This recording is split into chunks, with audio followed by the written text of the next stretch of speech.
ৰাইজৰ দলৰ পাৰ্টি থাকিলেহেঁতেন হয়তো গৌৰৱ গগৈ ভোট কাটিলেহেঁতেন বা গৌৰৱ গগৈ আমাৰ নিজৰ ভিতৰতে এটা আমাৰ ভোট বিভাজন হ'লহেঁতেন। সেইকাৰণে আমি এটা ত্যাগ কৰিছোঁ। আমি কোনো ধৰণৰ পাৰ্টি নোহোৱাকৈ কোনো আমি MP পাৰ্টি হ'ব পৰা আমাৰ যোগ্যতা থকা পাৰ্টি থকা অৱস্থাটো এই জাতিৰ এই সন্ধিক্ষণটোত কিন্তু আমি অকল তাত গৌৰৱ গগৈ আমি ইয়াত ৰচনা টিকি আদি কৰি লুইন গগৈ প্ৰত্যেকজন আমি পাৰ্টিক জিকাবৰ কাৰণে আমি অহৰহ প্ৰচেষ্টা হাতত লৈছোঁ। আমি কিন্তু আজি এই সময়বিলাকত কিছুমান কথা পাহৰি গ'লে নহ'ব। ৰাইজক আমি মনত পেলাই দিব লাগিব সেই দিনবিলাকলৈ। আমি ৰচনা টিকি যিগৰাকী এতিয়া ইয়াত আমাৰ পাৰ্টি হিচাপে আপোনাৰ প্ৰক্ষেপ কৰা হৈছে, ৰচনা টিকি আপোনাৰ যেতিয়া সৰুপথাৰ সমষ্টিত আছিলে তেখেতৰ কিন্তু দুৰ্নীতিৰ অভিযোগ হোৱা নাছিলে। ৰচনা টিকিয়ে একমাত্ৰ চাহ বাগিচাৰ প্ৰাৰ্থী যি কংগ্ৰেছ দলটোৱে এগৰাকী মহিলাক শ্ৰদ্ধা জনাই এটা জনগোষ্ঠীক সন্মান জনাই পাৰ্টি হিচাপে দিছে।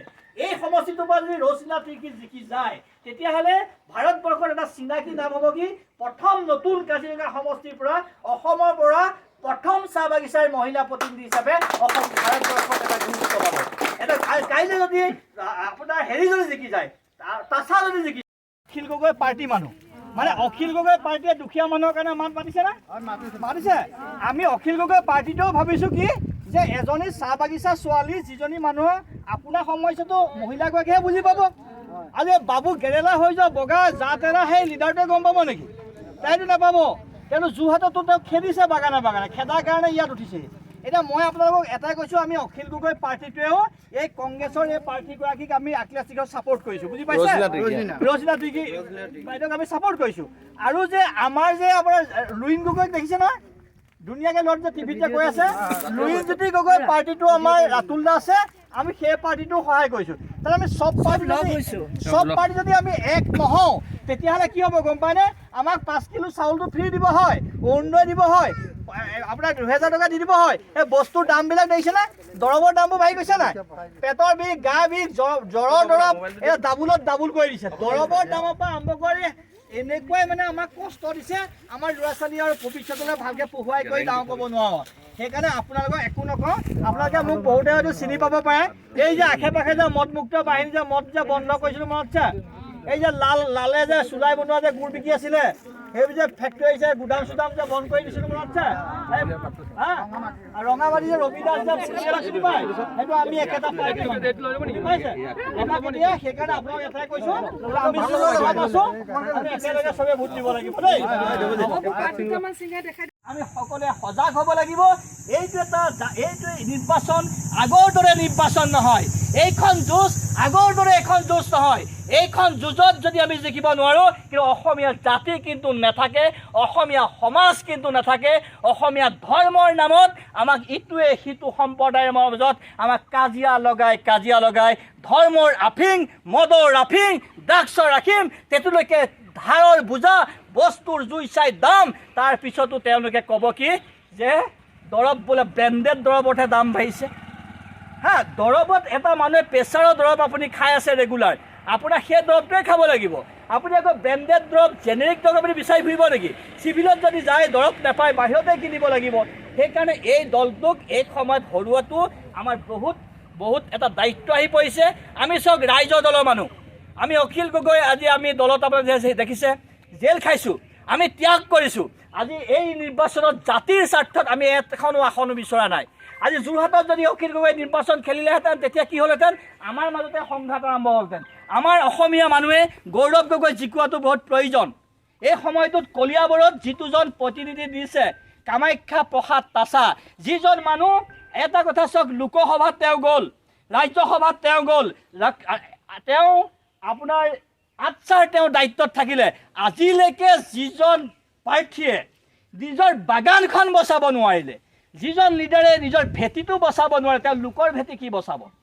আজি নেঘেটিং চাহ বাগিচা আদি কৰি যিমানবোৰ আপোনাৰ অসম চৰকাৰৰ চাহ বাগিচা আছিলে 11খন চাহ বাগিচা আজি বাগান বিকি দিছে। আজি চাহ আইনৰ আজিৰ তাৰিখত তেখেতৰ যিখন শ্ৰমিক আইন আছিলে, শ্ৰমিক আইন আজিও কাৰ্যকৰী কৰিব পৰা নাই। আজিও শ্ৰমিকে উচিত মূল্য পোৱা নাই। আজিও চাহ বাগানৰ খেতি কৰা, চাহ বাগানৰ কেঁচা চাহপাতৰ মূল্য আজিও নিৰ্ধাৰণ কৰিব পৰা নাই। যিজনে অন্যৰ কথা বাদ দিলোঁ, যিজনে নিজৰ জনগোষ্ঠীটোৰ নিজৰ বাগানখন বচাব নোৱাৰিলে, যোৰহাটত ৰিজেক্ট হৈ গ'ল, যোৰহাটত তেখেতক যেনি তেনি খেদিবলৈ লাগিলে, যেনি তেনি যাতে খেদা খাবলৈ আৰম্ভ কৰিলে, তাত খেদা খাই পেলাই আহি ইয়াত আহি পেলাই এটা বোজা, এটা ডাষ্টবিন নেকি, তাৰমানে কলিয়াবৰ সমষ্টিটো ডাষ্টবিন নেকি, ডাষ্টবিনৰ দৰে ইয়াত এটা মানুহ জাপি দিব আৰু আমি কি হিতাধিকাৰী লোভত 35 কিলো চাউলৰ লোভত আমি 1100 টকা 1200 টকাৰ লোভত আমি কি কামাখ্যা দাসক ভোট দিম? আমিতো আমাৰ খুমটাই মানুহ, আমি কলিয়াবৰৰ মানুহ, আমি লঘৰে থাকি মেডিয়াম এটা স্বাভিমানী মানুহ, আমি স্বাভিমানী মানুহ। সেইকাৰণে আমি কেতিয়াও লোভত আমি মূৰ নাযাওঁ আৰু এই সময়টো আপোনালোকে সকলোৱে কষ্ট কৰিব লাগিব, প্ৰত্যেকজনে কষ্ট কৰিব লাগিব। আমি ৰাইজৰ দলে যেনেকৈ ছেক্ৰিফাই কৰিছোঁ চাওক, কাৰণটো আমাৰ ওপৰতে বেছি কেছ চলি আছে এতিয়াও আমি কোৰ্টত গৈ থাকিব লাগে।